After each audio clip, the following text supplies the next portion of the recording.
अस्सलाम वालेकुम friend, this is Daniyal Khan. Welcome to my channel. इस वीडियो में आपको बताने लगा हूँ FGI लेक्चर BS17 के इंग्लिश के MCQs। ये तमाम MCQs पास पेपर से लिए गए हैं और कुछ डिफरेंट साइट से लिए गए हैं। तो जो भी इंग्लिश के सब्जेक्ट के लिए प्रिपेयर कर रहा है वो इन MCQs को लाजमी देख ले। इंग्लिश का जो सिलेबस है वो 80% आपका सब्जेक्ट रेलिवेंट होगा और 20% आपका प्रोफेशनल टेस्ट होगा। प्रोफेशनल टेस्ट में 4 टॉपिक हैं: English psychology, English methodology, testing and evaluation और development of education in Pakistan. तो आपका जो 80% है वो इंग्लिश के MCQs ही आएंगे। और मैंने जो MCQs लिए हैं वो आपको एक आइडिया दे देंगे कि किस तरह के MCQs आ सकते हैं। मैं जल्दी से शुरू कर रहा हूँ ताकि जो वीडियो है लंबी ना हो, आपको MCQs का पता लग जाए कि कौन कौन से MCQ आनी है। Choose the correct word, substitute for the following sentence. One who is not sure about God's existence. कौन जो गॉड एग्जिस्टेंस पर बिलीव नहीं करता है, agnostic. D is the right answer. मैं सिर्फ करेक्ट आंसर बताऊंगा ताकि वीडियो लंबी ना हो। One who is not sure about God's existence, agnostic. D is the right answer. Cantonments are requisite happiness. Cantonments are requisite dash happiness, requisite for happiness. D is the right answer. Had you been told me about your problem, I would have helped you. क्या आपने अपनी problem के बारे में मुझे बताया था और क्या मैंने आपकी मदद की? तो इसमें बताना है कि क्या सही होगा sentence. If you have told, D is the right answer. The research study is an eye-opener and attempts to acquaint us with the problem of poor nations. Attempts to acquaint. तो जो सही सेंटेंस है attempts at acquainting. B is the right answer. The dramatist must cater dash the taste of the audience. The dramatist must cater to the taste of the audience. See the right answer. Stair and stair are homophones. सीढ़ियाँ और जो घूरना है क्या वो same homophones हैं? गलत. B is the right answer. Which of the following is the plural of miss? Miss का plural क्या है? Misses है. A is the right answer. Underline the comparative degree in the sentence. अब आपने इसमें बताया कि कौन सा जो सेंटेंस है वो ठीक है। He is richer, he is richest, he is rich than his father. He is richer, taller, smarter, तो he is richer than his father is the right answer. Mob का क्या सिनोनिम है? मॉब का synonym है crowd. D is the right answer. An adverb is a word which qualifies और adds to the meaning of a noun. तो जो आपने noun, verb, adverb, adjectives, इन सब की आपको डेफिनेशन पता होगी क्योंकि आपने इंग्लिश के लिए अप्लाई किया हुआ है, तो ये फॉल्स है। B the right answer. What are the second and third form of awake? Awake की हमने सेकंड और थर्ड फॉर्म बतानी है इसमें, उसने ये पूछी है।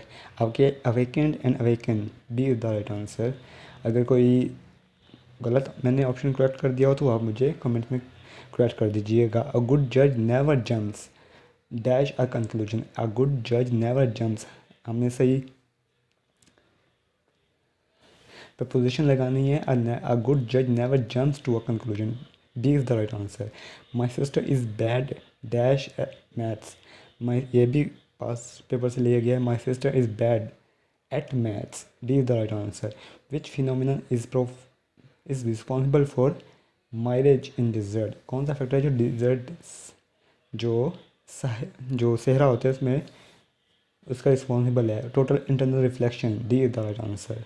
He is knocking dash the door. He is knocking at the door. B is the right answer. Grapes. Grapes क्या है? Noun या adjective? Noun. A is the right answer.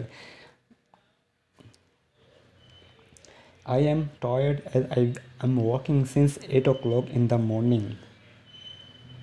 तो यहाँ भी हमने सही जो है वर्ब को लगानी है। I have been working. I am working. I have been working. B is the right answer. Geology is to earth, similarly entomology is. जैसे जियोलॉजी हम अर्थ की स्टडी को जियोलॉजी कहते हैं, इसी तरह एंटोमोलॉजी की स्टडी को कहते हैं। एंटोमोलॉजी हम इंसेक्ट्स की स्टडी को कहते हैं। ए इज़ द राइट आंसर। तो इस तरह के क्वेश्चन भी आपको मिलेंगे कि अगर अर्थ की स्टडी को हम जियोलॉजी कहते हैं तो इस स्टडी को हम क्या कहते हैं? Entomology. The dawn's awake written by, एक आपको बता दिया डॉन्स अवेक जिसका नाम है वो बताया है कि किसने लिखा है, वो अटोल लीलैंड बोहान ने लिखा है, लेकिन वो है क्या, वो पोइम है। E is the right answer. This the S in apostrophe is use with noun to show. जो अपोस्ट्रोफ होती है, एस हम लगाते हैं समटाइम्स, तो वो क्या होती है, किस लिए यूज़ होती है, वो होती है possessive. C is the right answer. Well in which part of speech, well किस पार्ट, कौन सा पार्ट ऑफ स्पीच है, interjection. B is the right answer. What do you understand by omniscient, omniscient का क्या मतलब होता है, one who has all knowledge, जो जिसके पास तमाम नॉलेज है। डी ऑमनिसेंट, ऑमनिसेंट का क्या मतलब है, one who has all knowledge. D is the right answer. Ornithology is the science which deals, अब यहाँ पे फिर एक साइंस आई है, एक वो ओरिएंटोलॉजी किसको कहते हैं, किस साइंस को कहते हैं, वो कहते हैं स्टडी ऑफ बर्ड्स को। A the answer. He said to me you are dishonest, अब ये डायरेक्ट इनडायरेक्ट आ गए हैं। He said to me you are dishonest, he told me that I was dishonest. Direct indirect और passive voice भी आपने लाजमी देख लेने हैं। Select the correct present tense, did she take tea. अब हमने जो प्रेजेंट टेंस है इसको करेक्ट करना है, जो इसमें से करेक्ट देखना कौन सा है। डिड शी टेक टी एक राइट नहीं है, तो जो करेक्ट आंसर है वो है does she take tea. C is the right answer. What dash at the weekend, what dash, what do you usually do at the weekend, आप weekend में आमतौर पर क्या करते हैं। C is the right answer. I saw beautiful bird, इसका आपने passive बनाना है। A beautiful bird was scene by me. B is the right answer. Active voice direct indirect लाजमी आएंगे, ये देख लीजिएगा। We eat fruit, passive voice बनाना है आपने इसका। Food is eaten by us. Pair of words, pair of words open और आकेज क्लोज। ओपन और क्लोज का आपने रिलेशनशिप, इस जो आपको ऑप्शन दिए हुए होंगे इसमें देखना है कि इस जैसा रिलेशन कौन सा है। ओपन क्लोज, नियर फॉर करीब दूर। B is the right answer. Choose the misspelled word, इसमें से मिस स्पेल्ड वर्ड कौन सा है जो से इतना जो गलत है। एनिवर्सरी ये गलत है। B is the right answer. He is superior, he is superior और मी या to me. B is the right answer. To लगेगा। B is the. Choose the correct, अब इसमें से आपने देखना है कि करेक्टली स्पेल्ड कौन सा है। समटाइम हम जल्दी में गलत लगा देते हैं, तो इसमें आपने लाजमी देख लेना है कि कौन सा करेक्ट स्पेलिंग है। D is the right answer. He decided their cases with justice, the another word justice is an. Justice बताने की जस्टिस क्या है, इसमें से नाउन है, abstract noun, proper noun, collective noun, तो एब्स्ट्रैक्ट नाउन है। इसके लिए एक बुक है रन एंड मॉर्टन की, जो आपको बहुत आइडिया देगी। अगर आपके पास टाइम है तो आप उसको ज़रूर गो थ्रू कीजिएगा, रन एंड मॉर्टन की, इंग्लिश ग्रामर की। Jim works dash than his brother, Jim works harder. B is the right answer. I it rain for 3 days and the streets in my neighbourhood were flooded. 3 दिनों से बारिश हो रही है और जो मेरी गली है वो फ्लडेड हो गई है। तो इसका ये कौन सा सेंटेंस है, ये सिंपल सेंटेंस है। ये क्वेश्चन भी आपसे पूछे जाएंगे, कोई सेंटेंस दिया जाएगा, आपसे पूछा जाएगा ये सिंपल सेंटेंस है, कॉम्प्लेक्स सेंटेंस है, कंपाउंड सेंटेंस है। You may go home as soon as your work is done, the given sentence is an example of. अब आपको पता है कि जैसे ही आपका काम हो आप घर जा सकते हैं। ये कौन सा सेंटेंस है, ये कॉम्प्लेक्स सेंटेंस। जैसे यू मे गो होम, एक सेंटेंस फिक्रा हो गया, as soon as your work is done. If they are busy people they will miss the news, the given sentence. ये कौन सा सेंटेंस है, इसमें एक कंडीशन लगी हुई है, इफ़, सिर्फ एक कंडीशन है, if they are busy people they will miss the news। first condition है, A is the right answer। he bore a banner with the strange device, here with the strange device is the adjective phrase। D is the right answer। ये correct spelling है।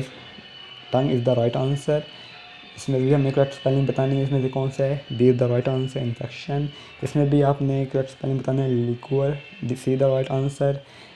इसका आपने opposite बताना है, vivid, antonym जिसे हम कहते हैं vivid, boring. Similar meaning, opportunity का सिमिलर मीनिंग क्या है, मतलब सिनोनिम क्या है, opportunity, chance. A the right answer. By the stroke of luck the troops dash avoiding a crush. तो ये आपने जो ब्लैंक्स हैं, फिल इन द ब्लैंक, वो मुकम्मल करनी है कि जो है वर्ड वो कौन सा आएगा। By the stroke of luck, the troops prevailed, avoiding a crushing defeat. Qaid-e-Azam lived dash Ziarat residency, Qaid-e-Azam lived at Ziarat residency. किसी प्लेस के लिए हम एट यूज़ करते हैं. Is the right answer. What is the antonym of hallow? Hallow का antonym बताना हमने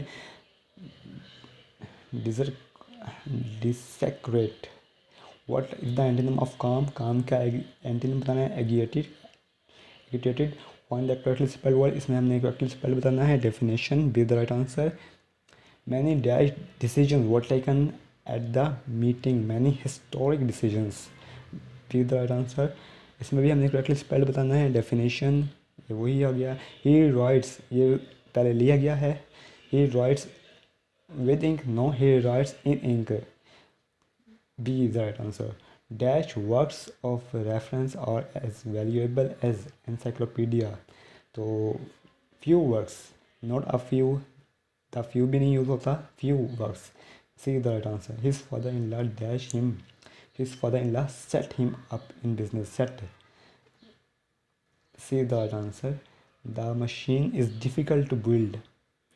Dash easy to maintain. The machine is difficult to build but easy to maintain. A is the right answer. The यहाँ analogy आया हुआ है. Friendly inimical. तो इसका आपने बताना है. तो सेम पेयर है. जो रिलेशन यहाँ यूज़ हो रहा होगा वही आपने देखना है कि इन चार ऑप्शन में से कौन सा सही वो यूज़ हो रहा है. कंडेनेशन अप्रूवल. तो इसकी प्रिपरेशन आपने लाजमी ये प्रैक्टिस करने से ही आपको आएंगे कि जो रिलेशन ऊपर यूज़ हो रहा है वो सेम रिलेशन अगर जिसमें यूज़ हो रहा है वो आपका करेक्ट वर्ड है. ये भी एनालॉजी है. Embarrass, humiliate. और दूसरा जो करेक्ट आंसर है इसका annoy, exasperate. This is the right answer. Fox, cunning. इसका जो राइट आंसर है ant industrious. Traffic road. Traffic road और इसका जो सेम रिलेशन यूज़ होता है ट्रैफिक रोड पे होती है, इसी तरह ब्लड वेन्स में होता है. C the right answer. Which word is closer to the meaning antecedent. Antecedent present के लिए यूज़ होता है. D is the right answer. Autopsy. Autopsy हमने अक्सर सुना होगा. अटॉप्सी क्या होती है? अटॉप्सी पोस्टमार्टम रिपोर्ट को हम अटॉप्सी कहते हैं. Which word is closer to the meaning of pursue. Pursue सी ने हम बताना है कि परसू का मतलब होता है. परसू का मतलब होता है चेस करना. A is the right answer. इसी तरह which word is closer in meaning of rapport. Rapport का सही सेम मीनिंग बताना है. Harmony. A is the right answer. Which of the following best define the term enigmatic. Enigmatic का क्या define करता है? Difficult to interpret. B is the right answer. He always stammers in public meeting but his today speech. वो always जब public meeting में मतलब हिचकिचाता है लेकिन today his speech was surprisingly fluent. वो बहुत फ्लुएंट था. C is the right answer. Please stop dash so many mistake. Please stop makes so many mistakes. D is the right answer. I am satisfied dash his performance with his performance. D is the right answer. A voucher is dispatch receipt. A is the right answer. Justice delayed is justice denied. किसने कहा है? Shakespeare ने कहा है. A is the right answer. The work schedule which is done daily is called. वो work जो daily होता है इसे क्या कहते हैं? Routine. B is the right answer. Person blamed for the other person's fault. एक पर्सन जो दूसरे पर्सन के लिए रिस्पॉन्सिबल होता है उसे हम कहते हैं scapegoat. A is the right answer. ये पहले पूछा गया है. Which of the following is a noun. इसमें से कौन सा नाउन है? Dog is a noun. D is the right answer. Which is a person called who speaks many language. जो बहुत सी लैंग्वेज बोलते हैं उसे क्या कहते हैं? उसे पॉलीगॉट कहते हैं. बाईलिंगुअल कहते हैं जो दो लैंग्वेजेस बोलता है. What is the synonym of adulteration. Adulteration मतलब adulation, not adulteration, adulation. Praise. What is the synonym of mangle? Destroy.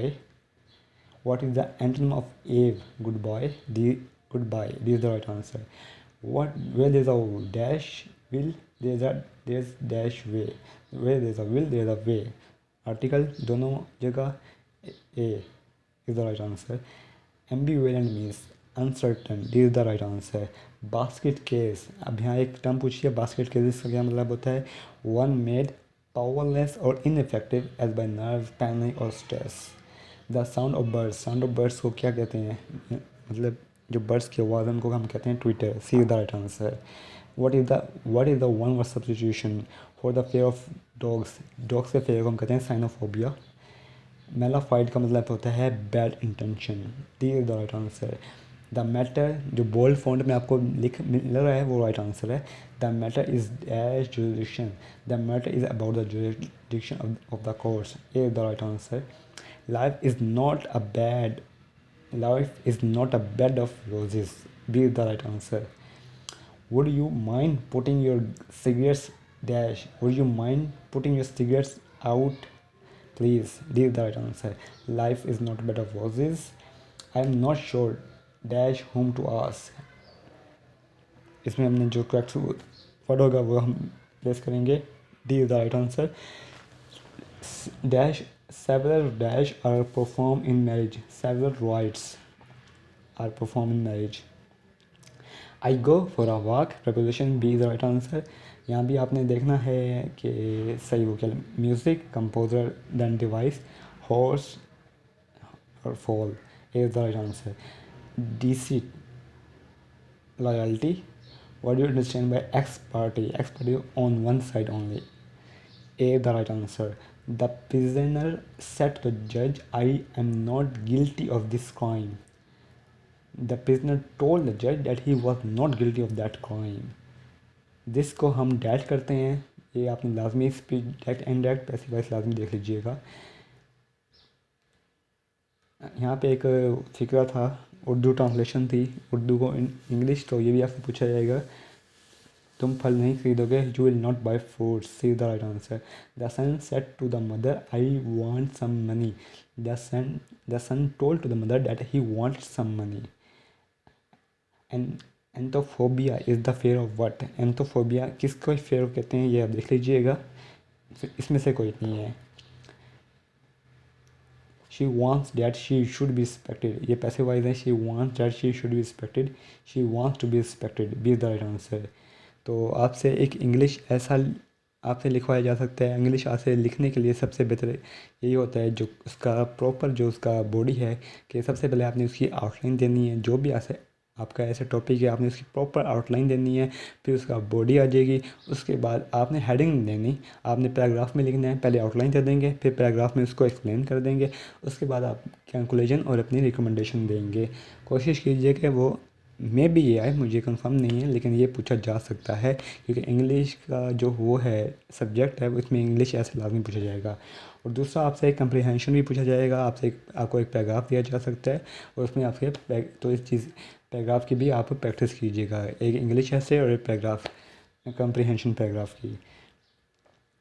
तो ये कुछ क्वेश्चन थे। मैंने ये तमाम वो टॉपिक लिए हैं जो मुमकिन तौर पर आ सकते हैं और ये सारे पास पेपर से लिए गए हैं। इंग्लिश जो भी MCQ होते हैं वो ज़रूरी नहीं किसी भी एक स्पेसिफिक टेस्ट के लिए हों। मतलब आपके जो भी FPSC PPSC NTS के तहत जो भी इंग्लिश के टेस्ट हुए हैं वहाँ से मैंने लिए हैं और ये आपको दे दिया है। और इस तरह के क्वेश्चन ही आएंगे। आपने प्रपोजिशन देख लेनी है, सेंटेंस स्ट्रक्चर, सिंपल टेंस है, फर्स्ट कंडीशन है, डायरेक्ट इनडायरेक्ट है, एक्टिव वॉइस पैसिव वॉइस है, पेयर ऑफ वर्ड्स हैं, एनालॉगी है और सिनोनिम्स हैं, एंटीनिम्स हैं। ये लाजमी देख लीजिएगा। और अगर आपको कोई फ़ाइल चाहिए तो मुझसे आप मैसेज कीजिएगा, मैं आपको प्रोवाइड कर दूंगा। ये चीज़ें आपने लाजमी देख लेनी है क्योंकि जो 80% है वो आपका सब्जेक्ट रेलिवेंट है, इसी में से आने हैं। बाकी 20% आप मेरी पुरानी वीडियो इससे पहले की वीडियो देख सकते हैं मैथडोलॉजी की और इंग्लिश एजुकेशन साइकोलॉजी की और पेडागोगी की भी आपने क्वेश्चन प्रिपेयर करने हैं। आपसे रिक्वेस्ट करूँगा चैनल सब्सक्राइब कर लें ताकि जो भी अपडेट्स हैं वो अब तक पहुँचती रहें। Thank you. अल्लाह हाफिज़।